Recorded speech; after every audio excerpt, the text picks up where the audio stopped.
we're about to start reading a message from the Christian Agenda by the Spirits and Red Ways with the title A Matter of Choice. Look for a delinquent, and you will find many offenders. It is necessary, then, for you to possess an immense reserve of love in order to reform them without becoming criminal yourself. Seek to identify a fault, and you will find innumerable ones. Faced with that situation, it is essential that you be sufficiently enlightened so as to not add your errors to the errors of others. Try to locate one thorn, and you will encounter various thorn bushes. In such a case, it is necessary that you remain very well balanced in order not to hurt yourself. Place too much attention upon a stone in the road, and shortly the ground will become very stony to your eyes. After that, you will need a great deal of resistance not to succumb to the roughness of the journey. Approach goodness, look for it with determination, and kindness will illuminate your path. Only then you will be perfectly equipped to win the war against people.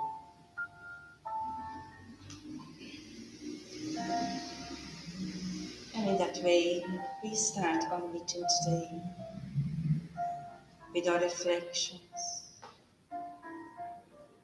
As immortal beings as we all are, present in this ambient, which has been prepared by the spiritual benefactors, or friends, or guides, who inspire all of us, ourselves and all of those in the spirit who are with us, all of those who may be following us through the meeting.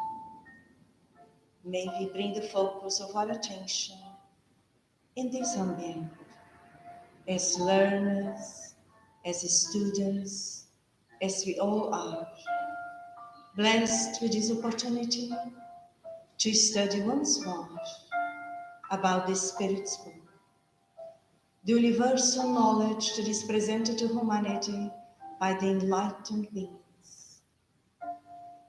Our Master Jesus, guide of humanity, our brother, our friend of all moments, may the blessings of your light, of your peace, follow up on each one of us here, and with our hearts full of joy to be present here, to have the courage and the strength to choose the pathway of self-enlightenment. We express our gratitude towards all of those who anticipated us and worked and helped for us to be here, and united and gathered with the universal fraternity that unites us always children of God. We start our study today. So be it. And in that way we start our studies. May we all feel welcome once more in this opportunity for us to study. As we are all learners, as mentioned, and we are on the final part of the Spirit's book, which refers to the chapter Hopes and Consolations, which we are reflecting for quite some time. And we are under the subtitle, The Duration of Future Punishments, which we already started. Bear in mind, the duration of future punishments are under the title Future Joys and Sorrows. What do we understand by that? Future means us as immortal beings could be the next moment, the next day, the next month, the next year, but also the next existences, because we don't die once we free ourselves from the physical body. So we still have future existences.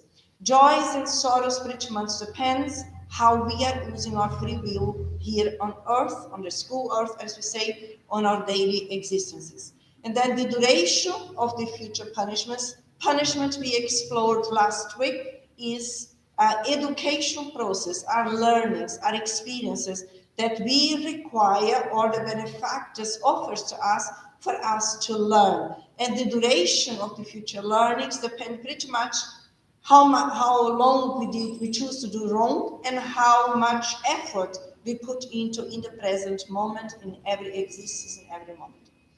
In that way, we carry on the question 1006, which we started last week, but we didn't finish.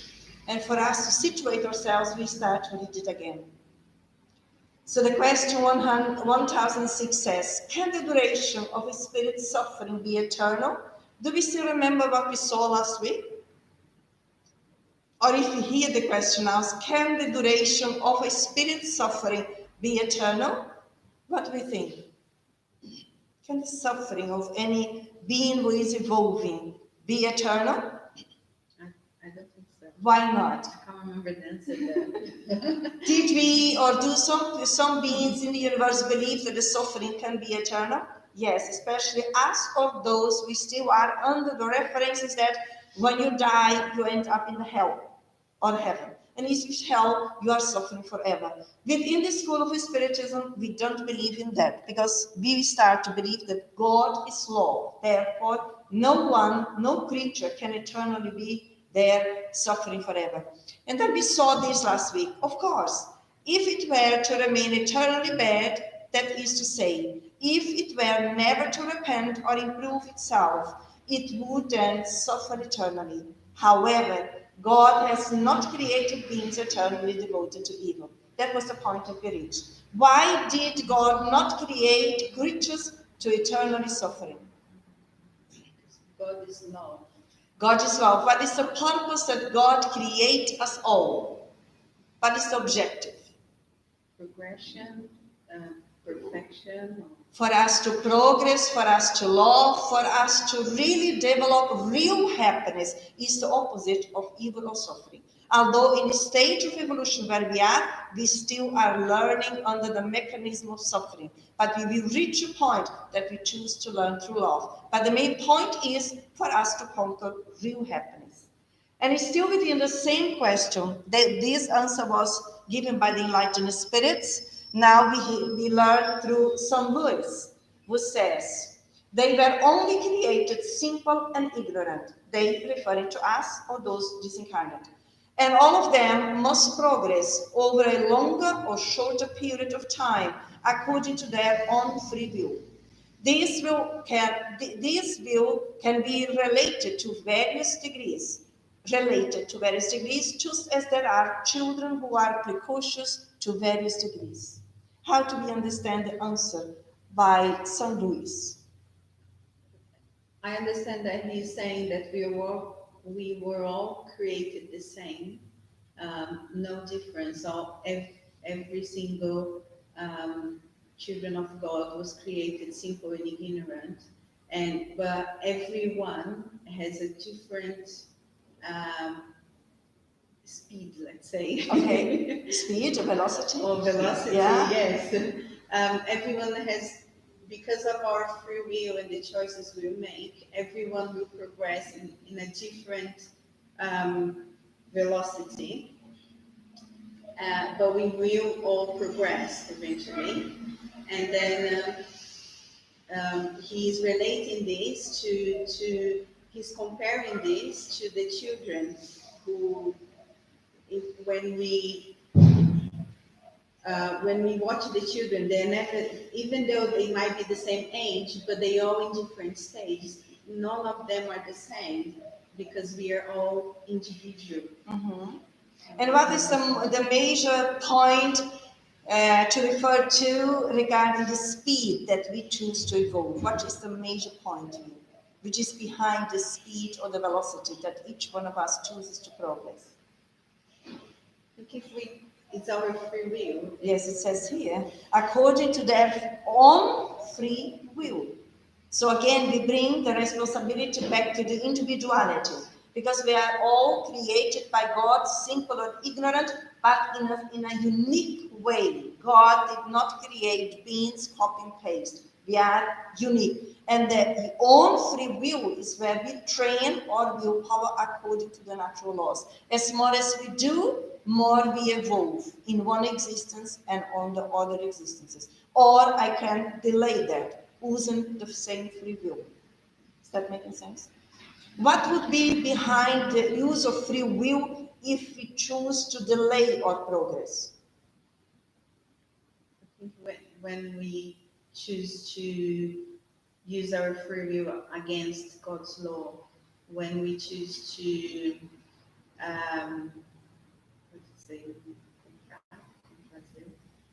to enjoy ourselves in a material point of view.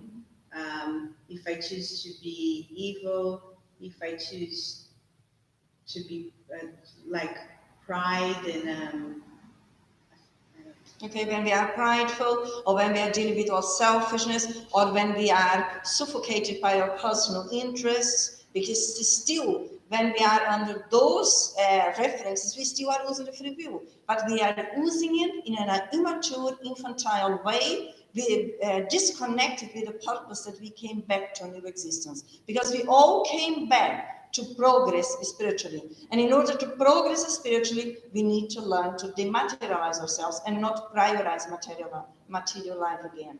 And in that way, we are changing, we are actualizing ourselves. And the beauty is that the free will, we have that ability given by God through the faculty of freedom, that we can choose how fast we want to go, how much we want to progress in this existence or not. But definitely, we come back to Earth, which is a material world still, for us to dematerialize ourselves, choosing to focus on our reincarnation goal, which is to spiritualize ourselves. I think that comes a lot with when I opened the Christian agenda. The title was a matter of choice, and it was talking about where do we focus ourselves. Because he was saying, if you choose to look at stones, then you're going to have stony roads. If you choose to look for thorns, you're going to find thorn bushes. Mm-hmm. So it comes to me a lot that's exactly, it's my own free will, it's a matter of choice. It's what I choose. Where do I choose to focus? Mm-hmm. Correct. And still we carry on with St. Louis, who still is enlightening our minds and hearts. He carries on saying, sooner or later, however, it will manifest itself by the irresistible need the spirit feels to leave its state of imperfection and to be happy. The law that governs the duration of suffering is therefore eminently wise and beneficent. It subordinates that duration to the spirit's own efforts, never depriving it of its free will. If it makes a bad use of it, it will have to bear the consequences. So what do we still learn with St. Louis here? As still we carry on the question, just to remind ourselves, can the duration of the spirit's suffering be eternal? What we learn now with this paragraph by St. Louis. What we learn when we go with the first phrase, when he says, sooner or later, however, it will manifest itself by the irresistible need the spirit feels to leave its state of imperfection and be happy. To me, it comes the God's law that it's on me, it's on my conscience, and as more as I choose to use my free will to do bad, that with time becomes uncomfortable, and that irresistible need, that's what it comes to me, because it's not my nature. My nature is not to do bad, so I won't have peace. Even if today I feel like I'm okay doing what I'm doing, but one day I will become more conscious of myself, and that is going to start disagreeing with my choices. So sooner or later, let's say we wake up, would that be, spiritually speaking? Because when we are very unconscious, it's almost like we are in a sleepy state, consciously speaking. Sooner or later, we start to wake up. Why? As you said, we are all children of God. We have been created by His love, and we still are guided by His love. So although I may choose centuries and centuries to go against the natural laws in the universe, which is guided by love, sooner or later that force, which is the only force in the universe which guides everyone, will also help me to go forward. And I internally will also, if not in a different way, get tired of resisting to evolve, to progress. Is that making sense? Because as Sibel said, we bring God's laws innate in ourselves. And that way we are never disconnected from God, although we may choose to delay the process for centuries and centuries. But then we end up to be unhappy.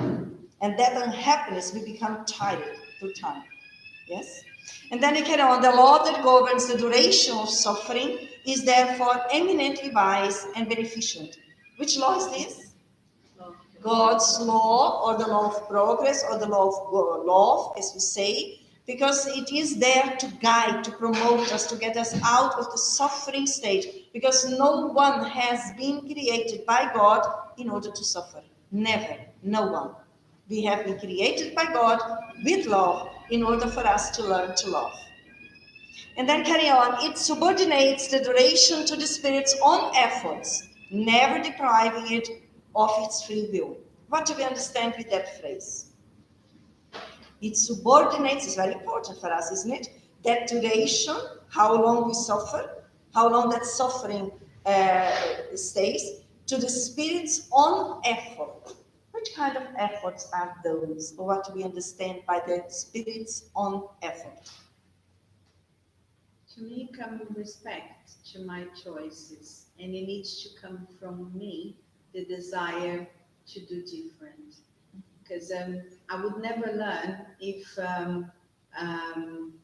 Arodo was, I was watching a talk today from Arodo, and he was saying that Jesus could just decide to put a lot of Christs in every city of, like Brazil, for example, and sort all the problems.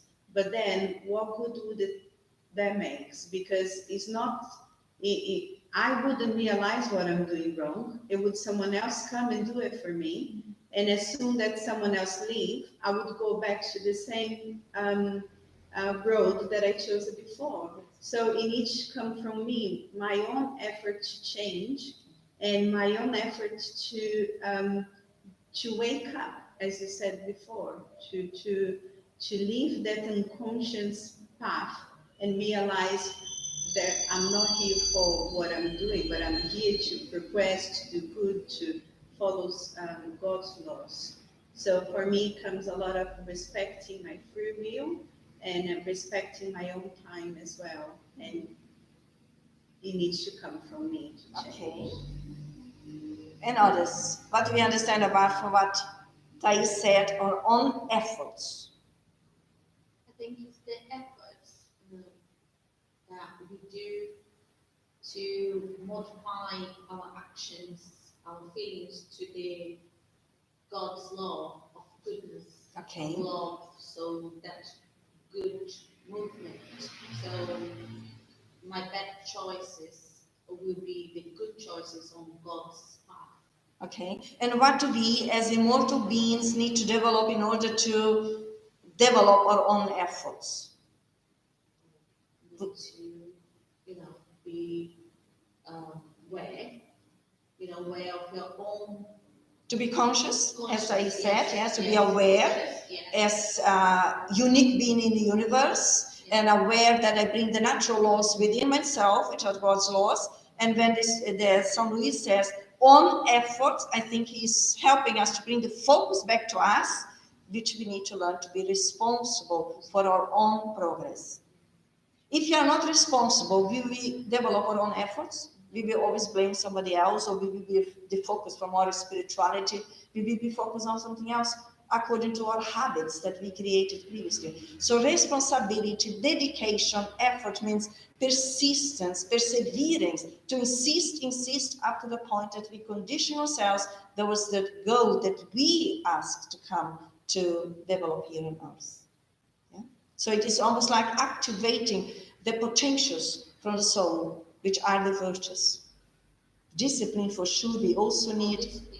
Yes, without discipline, we will never persevere, because we still have on the unconscious level our old patterns, which are still very ingrained, and now we need to develop the one virtue, which is the discipline, so that we learn to be loyal to ourselves on our conscious mind. And not that it's have to, that we put pressure. No, that is not the way. It is choose to. We freely choose, because now we are understanding that the way that we are here now is the way that we condition ourselves. We came back to the condition with the old system and condition ourselves with the new ones. Okay? I was going to say that before, discipline was a word that I didn't like to listen. No, even like You didn't need to hear. No, I didn't. What did that wake up? So I was very Rebellious. yeah, more young, so not now. So since I started study, I start to look up to my life, to my things, so like daily stuff. So two things that I want to get done by the weekend, and I want to sort this out. Because I like to be organized. I like to think I'm organized. But before it wasn't that much, because I didn't have much discipline. So I couldn't get much things done because I didn't have the discipline. So now, obviously, trying to change, I can see I'm doing much more stuff, obviously, but I need to push myself. I need to follow my discipline, because if not, I can't get done. But now it's a free choice, I guess. Yes. And yes, without discipline, rarely we move from where we are. Because people who are disciplined, and psychically speaking, they do a lot of things in short space of time. Yes. Those who are not disciplined, they need a lot of time to do little things. They are always going back and forwards and not moving from where they are. Or when they need, let's imagine, I need to go out and I need to find my car, my keys for my car. If I'm not organized, if I'm not disciplined, I probably will take a lot of time to find my keys. We'll run around my house and I don't know where it is. But if someone is disciplined, they have a place where the keys go. They come in, there they are. When they go out, they know where they are. So it's simple. We simplify our psyche in cultivating the virtues. Of course, we don't like it because we haven't been quite familiar with them. But as more as we understand the benefits that it brings to us, we choose freedom. And also, success in all ways is only achieved if you have discipline. Yes. The virtues or progress is only achieved if we really learn to discipline ourselves. The wisdom is that we don't have an approach, I have to. Evolution, progress does not happen when we have to, I need to, with obligations. Evolution and progress happens when we use the free will and choose freely. Because we have been created and have the seed of the faculty of freedom given by God. We need to learn to stimulate that. And it doesn't happen when we put pressure on us. But free choice, I understand now. Even if I'm bad in the beginning, never mind. I'm better than ever. I choose now to learn to think for myself, to act for myself, always more and more according to the natural laws. Otherwise, I choose reinforcing old habits. Discipline and control. Do you think there is a difference between discipline and control? And my first question would be, what do we understand about control? Can we have different definitions of control? Can we have to control from the ego state of mind, and can we have to control from the self state of mind?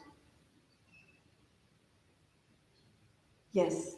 So that, again, then we go through the discipline. The control from the ego is when we want to control people and things outside us, which is a disturbance and showing the lack of self-control internally. As we evolve, we become more in control of what we think, what we feel. Here it is a rigid movement. Here it is a free movement, because we become in control what we think, feel, and do. And that is a free movement. And that occurs as the discipline, as the inner order. So this is why discipline is a virtue and not seen as in the old days in a military way.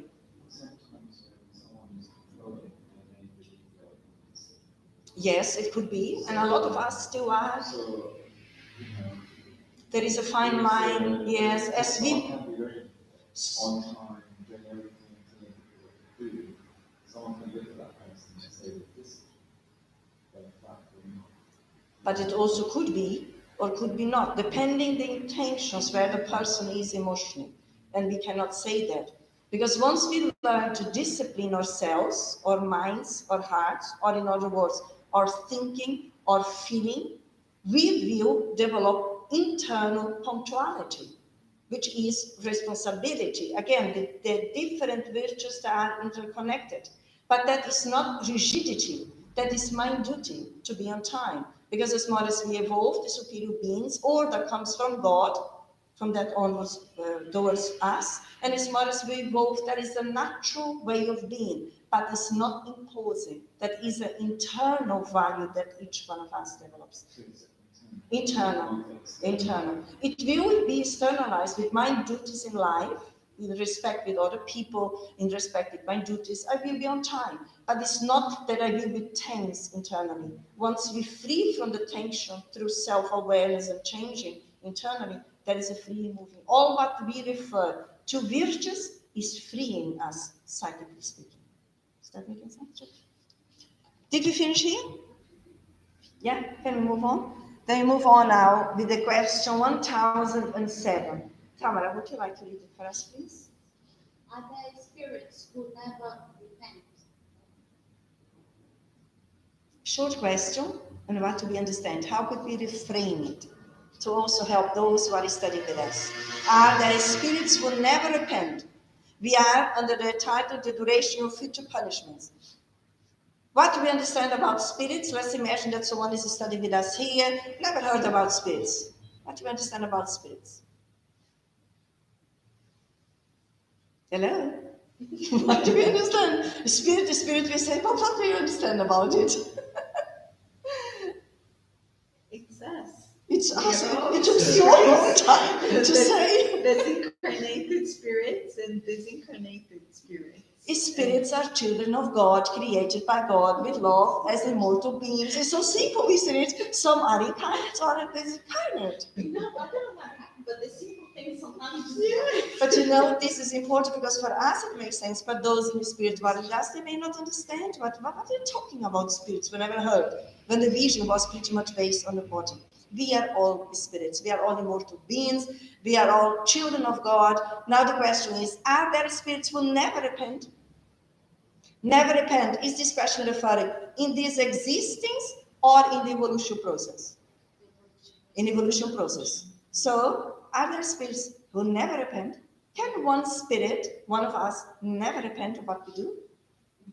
Why not? Well, I remember we studied this. It's not that never, because God's law of progression, right?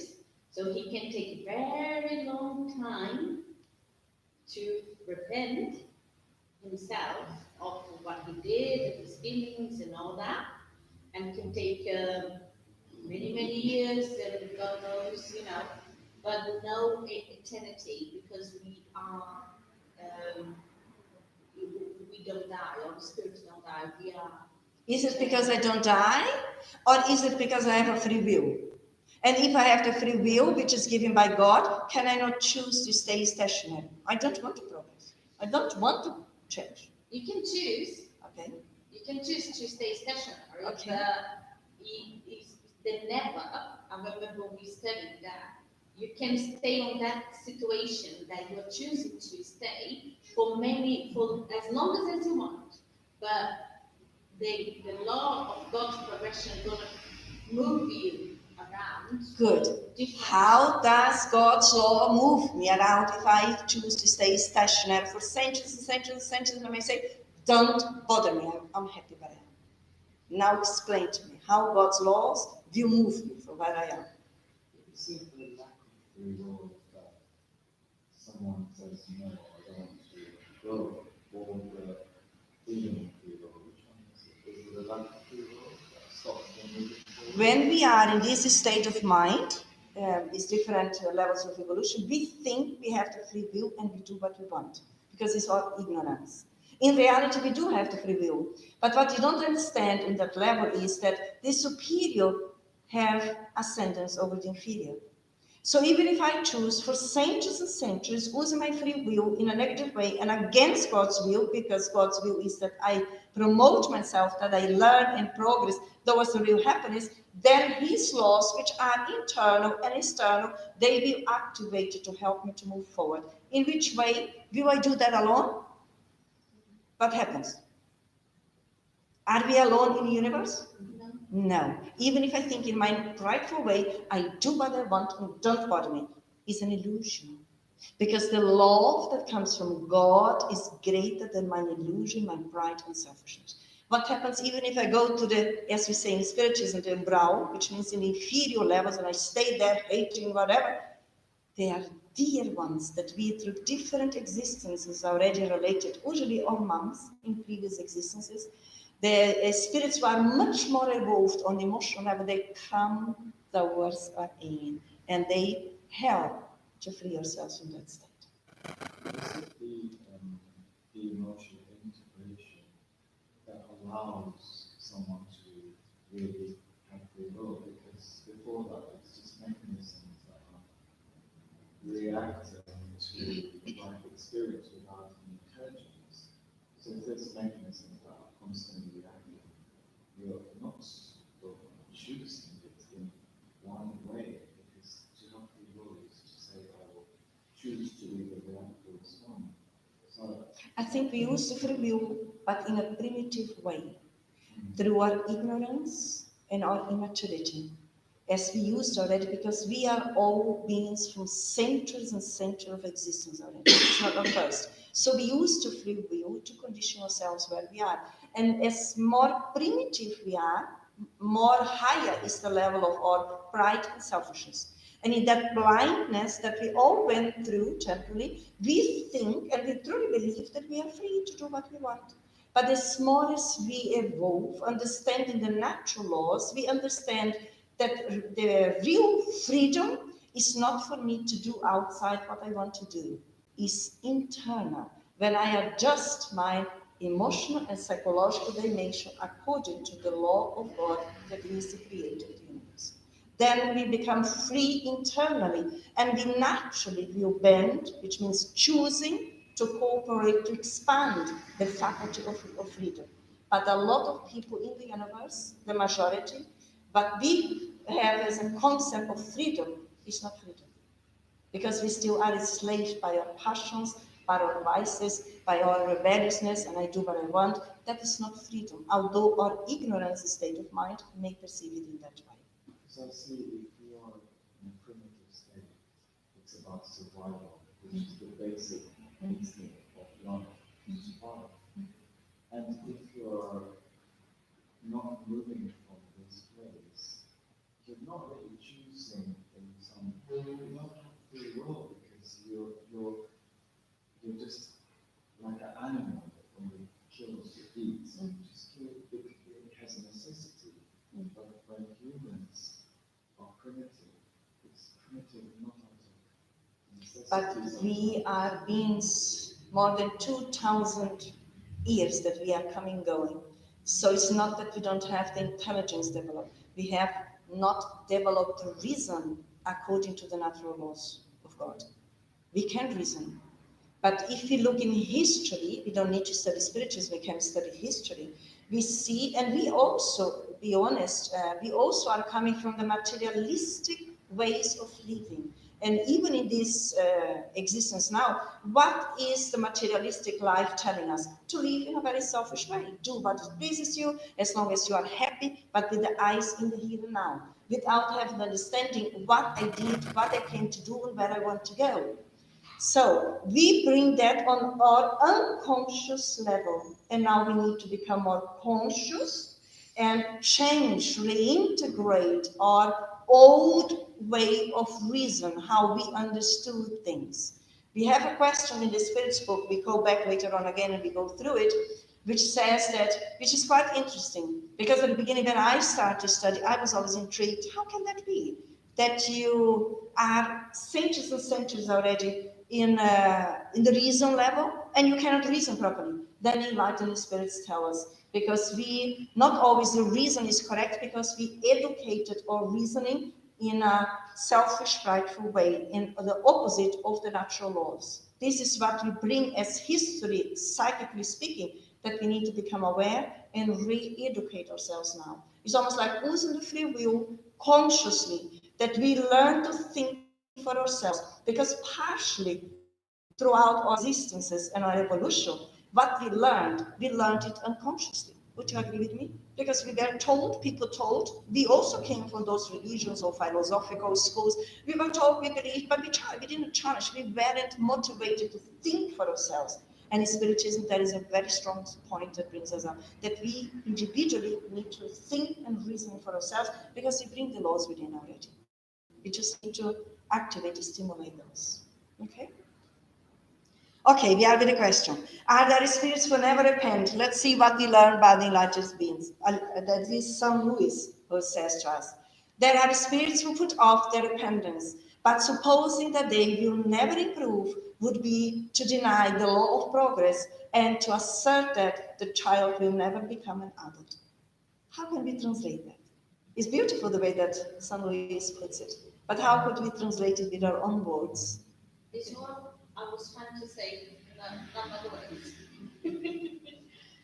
That I think I have a very similar question before, before questions before, and we spoke about this, which is the spirit can choose to continue on that stage, but the never is saying that it is going against God's law of progression. It would be more or less that if and some spirits, when we work medialistically and help them, they say to us, I'm entitled to do what I want.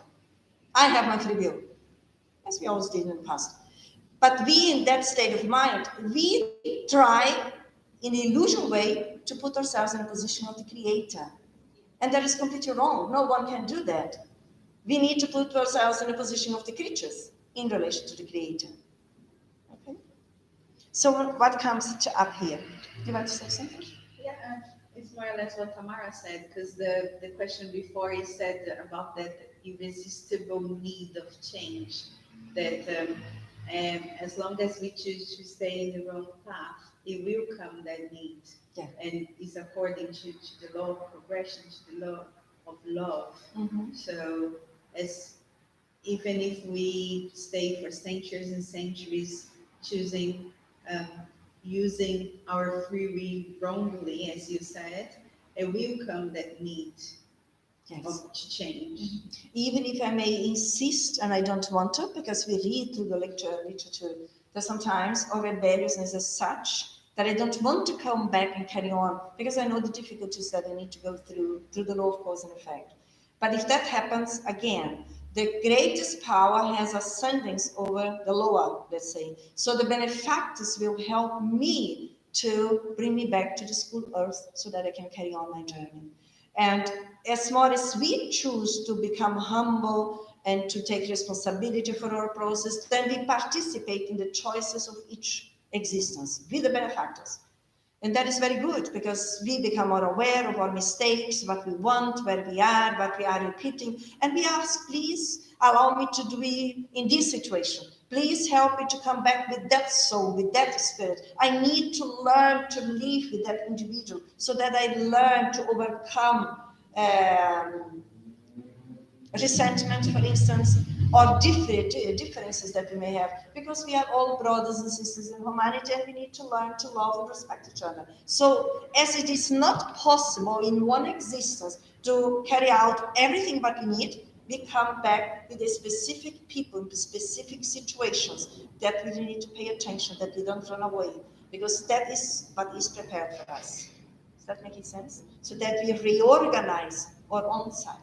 And that is a blessing for all of us. And the challenges, as we saw previously, these are merely indicatives of what we need to develop within ourselves. Is that making sense? And then carry on the question 1008. Would you like to read it for us, please? Because the duration of punishments always depend on the spirit's own will or the punishments that are imposed on for a specific length of time. Okay. How do we understand the question currently? What comes to our minds when we read, when we heard? Does the duration of punishments always depend on the spirit's own view, or are there punishments that are imposed on it for a specific length of time? Understanding punishments as lessons, as experiences in order to learn, correct? So the question is divided between two questions, isn't it? What is the first question about? Which depends on the spiritual will. Always. The key word is always, yes? It is always. And then the second is or. Are there punishments or lessons that are imposed on it for a specific length of time? What do we think? Can be both. Can be both. Why? Because if the spirit realizes repentance, it still may have to go through something to develop it. But in that very action has changed its experience at the same time. Okay. What do we think? I think it is the first one, depends on the spirit's own will. Does the duration of the punishment always depend on the spirit's free will? Because I don't want to evolve. Yeah, but I'm thinking, I don't want to evolve. Then that duration of the punishment will depend on me when I decide to change. I know we've gone back to the law of progression. It will come a time that I'll have that need to change, but it still depends on me to change. Does it always depend on me? Let's think together. I'm a very rebellious spirit. I don't care about God's law. I don't want to know about it. And I'm free and I do what I want. I don't want to know. I know. How do I move from here? I'm just not too keen on the imposed for a specific length of time. Let's then change the word. If you're not happy with imposed, let's say, are there learnings, lessons that are presented on a specific length of time? You don't like imposed. Don't tell me what to do. Yes, when we are conflicting with imposed. I give a clue to you. There are two ways that we learn in this stage of evolution, isn't it? Through trials and expiations. What is the difference of trials and expiations? Are all of us learning under trials? Why not? Because we choose not to. What is the difference between trials and expiations? What means learning through trials? What means learning through expiation? Expiation is when we need to do again, try again, And why do I need to do it again? because that we do. I didn't pass my previous trials, okay? But I may be in a situation that I say I don't want to move on. So how do I move on from that situation? But you don't like the impulse.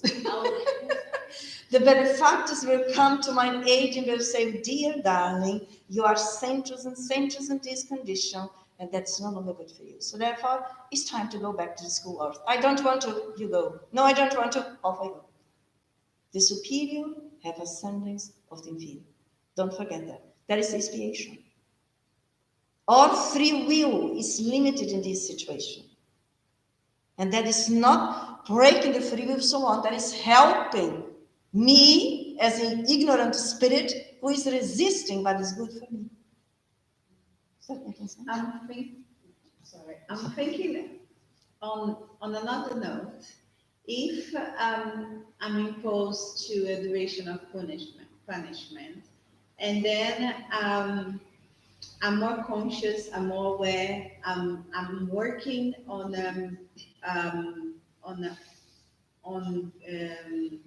my progress, and I'm working for the good of everyone, like trying to dilute my pride and selfishness.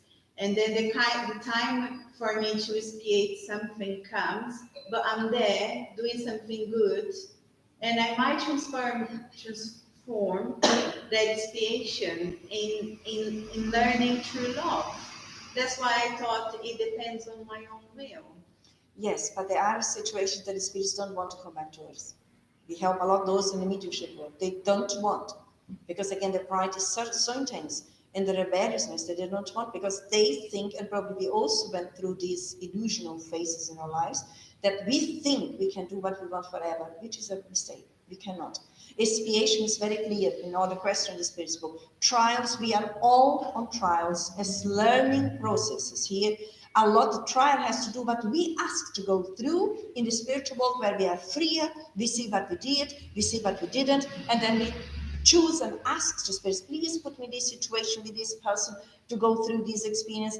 We are participated, but expiation usually is that was offered to me in previous existence, and I always, when I come back to Earth, and I carry on doing what I want.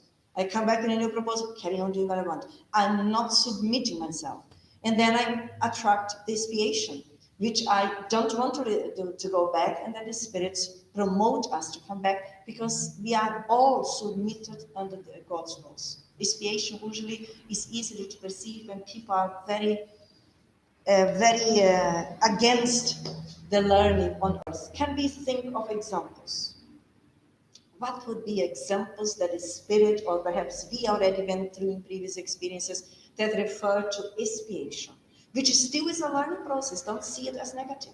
It's just us, through free will, we refuse to learn through the trials that we all go through, and then we have a different, more challenging experience. Which kind of experiences on Earth could be referred as expiation? I think What? What? Drugs? Not really. Disabilities. Disabilities, physical disabilities. I may attract that, and I don't want to, but the limitations, yes? Sometimes I could be also in expiation because I didn't respect my genesical force, which is a sexual area. I used it in a disrespectful way. I committed abortions time over time again, and then I come back in expiation. Now I need to feel what it is to go through, and I'm really internally aiming to have a child, and I cannot have the child. That is an expiation. I need to correct myself. I need to adjust myself. And that is not imposed, that is presented, because otherwise I will not learn if I'm not presented with the right tools. And when that comes up, remember, we are talking about here on the biological body. But when we are on expiation, when we refer limitations on the physicality, those limitations already are regulated on the perispirit since we are programmed to come back. This is why we cannot change it here. Is that making sense? You. No one comes back to do wrong or to fall into addictions. We come back to free ourselves from addictions in case we have been part in previous existences. But what happens quite often, we come with our problem. For instance, drug addictions. We came from previous experiences where we have the habits now to eradicate, to free ourselves from. But while we are in the flesh, we forget what we asked. We don't remember because we need to learn to use the free will adequately. And then quite often we also reincarnate with people with these habits. So for us to resist our internal tendencies, but if we are not attentive, we give again into the old habits. But every spirit comes back to free ourselves from our previous limitations, all of us. But few do succeed, because the temptations, they are not external, they are internal. Okay? that always make me think my dad always say that he's epileptic since he was 9 years old, and because of that he can't drink. He can't even put a drop of alcohol in his mouth. And he always tell me, I'm so grateful to God that I'm epileptic, because even the smell of alcohol, it comes like such a desire to have it, that if I didn't have this disease, I would have fought to the very easy. And he's always saying that even when someone is drinking near him, he goes like, because you can see how strong his still is Yeah. there, and that explains from a spiritual perspective why is that so strong if he never drank, because of the previous experiences, the previous existences, the habits that we bring on our perispiritual memory, or if you don't like that, the unconscious memory. And here, even that we don't remember it cognitively, but the tendencies are. I actually asked him once, but Dad, how can you desire something you never tasted? Because he became you, he was a child. And I asked that when someone was drinking cachaça near him, and he was like, he ran off. And I said, well, how can you desire something you never tasted? And he told me, I know the taste. You need to go a bit further with your question, all of us. How can you like something that you never tasted, in this existence? That it makes more sense. Because if you look just in this existence, really, how can that be? That you have that so strong if you never put alcohol in your mouth in this existence, but it comes from previous existences. We carry ourselves as we carry on reincarnating. So it's very important. And that also reminds me that sometimes when we are not a bit enlightened, we may complain about our limitations. But our limitations, they are actually blessings in our lives. To the example that you just gave to your father. The epilepsy is a blessing that he doesn't fall back with the old habit. And as he stays and remains without the help throughout existence, that is altering his perispiritual memory. Also, that was his choice now to not try or drink alcohol, because some people, they know that it's not good for them, but they still do it. Mm-hmm. So they are again falling. Yes, it's fun. Yes, this is very challenging. And it's not just we here are talking about people, individuals who are in the flesh as us. But when we take into account drugs or alcohol, we are not only alone as incarnate, we also have the companies of those who have been involved in alcohol and drugs and are without the physical body. Because they don't have the physical body to supply themselves the needs, and then they go via us who are in the body. They have the sensation. So when I drink alcohol, they are feeded by it. When I use drugs, they are feeded by it. This is why they come close to the people who are using drugs or alcohol, but it's difficult to free themselves. So we need to take charge of ourselves and make efforts to free ourselves. Even if you think about that we are immortal beings, that we will leave our vices because they are not good for us anyway, we will put efforts, as we saw previously, put efforts into engage with other projects in life that we occupy our time and that also give us space in our minds. And when we realize we are conditioning ourselves with new habits. Is there a question of alcohol? Is alcohol forbidden in spiritism? Spiritism doesn't prohibit anything. Spiritism only explains the causes of everything. So alcohol is not good because it deteriorates. We have already scientific knowledge on the biological level through the medicine that explains that it is detrimental. On the physical body, you can see someone, I don't know if you work sometimes with people who are involved in alcohol. When you work with them through time, you just see that the nervous system, it just collapses. But on the perispirit, because we see ourselves as a physical body, the spiritual body, and the essence, the spirit. So whatever I put into my physical body, it also impacts the perispirit, which is the spiritual body, and I deteriorate my spiritual body. And the next existence that I come back, the perispirit, which is the spiritual body, is the model to form a new physical body. So isn't it an imbalance aspect? Because you can take small degrees of poison and not die, because you don't take so much that it kills you. So with alcohol, if you're indulging, overindulging in the wrong setting, it can be harmful, but in the right setting, if you have it when you go to it without being so attached to it or trying to escape and not trying to be if you're just enjoying it, and surely that appreciation transforms what you are. It depends on each individual, each spirit. Because some of us, through our previous existences, we are quite weak in relation to alcohol or drugs, let's say. Others may have a different structure. So this is why it's not, for us, it's not important, this is good, this is bad. Everyone needs to conquer their own nature. But in general, as more as we evolve, because of the interaction of those who are out of the flesh and still depend on those habits, we try gradually, not because we have to, as I said, the Spiritism doesn't prohibit, explains it to us what are the consequences. And in that way, we also attract more other spirits. But I think everything which is balanced is okay, but there is no evolution. When we look forward to go to the sublime worlds, we cannot go there with the habits here on earth. That is for sure. We will change, we leave behind all of these, because there are other values. But each one needs to... Because you know there was a study done by a Japanese guy, Messages in Water, and he clearly proved scientifically that if you believe this is God, it becomes God.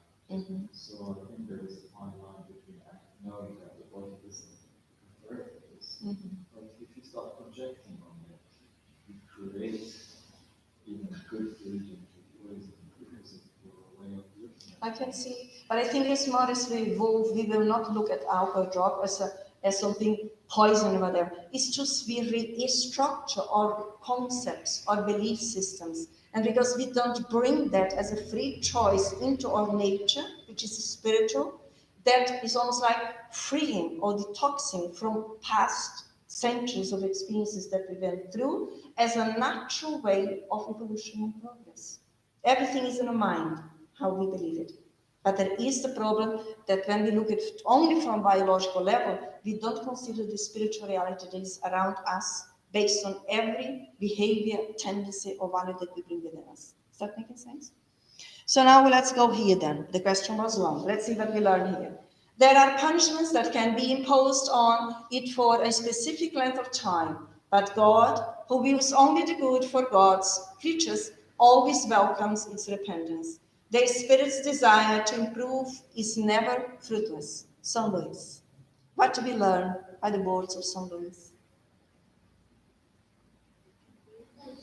Sorry, say my aloud. That can be imposed. The punishment can be imposed. That is what I meant previously. Understand again, those who are for the first time, punishment we do translate into learnings. Yeah? Let's say like a child, if you compare ourselves like a child, 6 or 8 years, the child wakes up in the morning and says, Mommy, I don't want to go to school today. What does Mommy say? Wake up now and I take you to the school now. Why? Because the adult knows what is good for the child in that moment. The child doesn't know at that moment. Later on, when the child grows, we'll look back, I remember that I was so lazy, I didn't want to go to school, but thank God that Mommy took me to school. But when I was in that stage, I couldn't understand it. That is more or less here. So Mommy, in this example that I gave, knows what is good for the child. Is the same, the enlightened spirits. Those who love us, not love in a childish way, in an adult way, they will promote experiences to help us to grow. Impose is presented. My free will is limited and very limited. As more primitive, more limited is my free will. As more as we evolve, because those spirits who are already close to God, they have a free will, really free, because they're free within, because they did throughout different existences stimulate God's laws within. We are just free when we leave God's laws from outside. I think a good way to look at it is love is based on harmony. Yeah. And when harmony is disturbed, it will rebalance instead of find harmony. Yeah. And that's just the Yes, yes. And quite often we may see experiences that we may look, my God, how is that individual going through this experience and it seems there is not suffering? Because when we evolve more, we ourselves participate in asking the experiences that we know that will promote us. But when seen from a child or a childish state of mind, we may look at it, oh my God, I would never be able to go through that. But remember, as more as we grow, greater are our challenges to undergo. And that is not negative, because greater also will be our internal resources that we develop through the challenging experiences. Is that making sense? Okay, in that way we are coming to the end today in our study, and we carry on next week, finishing today in the question 1008. And as always, we finish it with our final words, expressing our gratitude. for this unique and special moment in our existences, that we are interacting as brothers and sisters in humanity, ourselves and all of those in spirit who are here with us, the enlightened beings, those who love us, those who help us, and all of those in spirit who are here also, to think about ourselves as immortal beings, creatures created by God with love, in order to learn to love ourselves, in order to choose to evolve and to progress. May we all feel blessed and accept the invitation of life, the invitation from love that comes from God, for us to freely choose to cooperate in our evolution process. Suffering still is part of our learning. May we all choose to resignate ourselves as learners of ourselves as we are. Choose to learn about humbleness, forgiveness, cooperation and dedication towards the good of everyone. Be sure that we are blessed and sustained and helped by those who love us all, as no one is alone. All of us are protected and assisted by those who care about us, as long as we choose to look up, to look forward, and develop our free will and put efforts to conquer the real values in life, bearing in mind that we are all essentially beings of light, of love, and peace. May we carry on learning today and always. So be.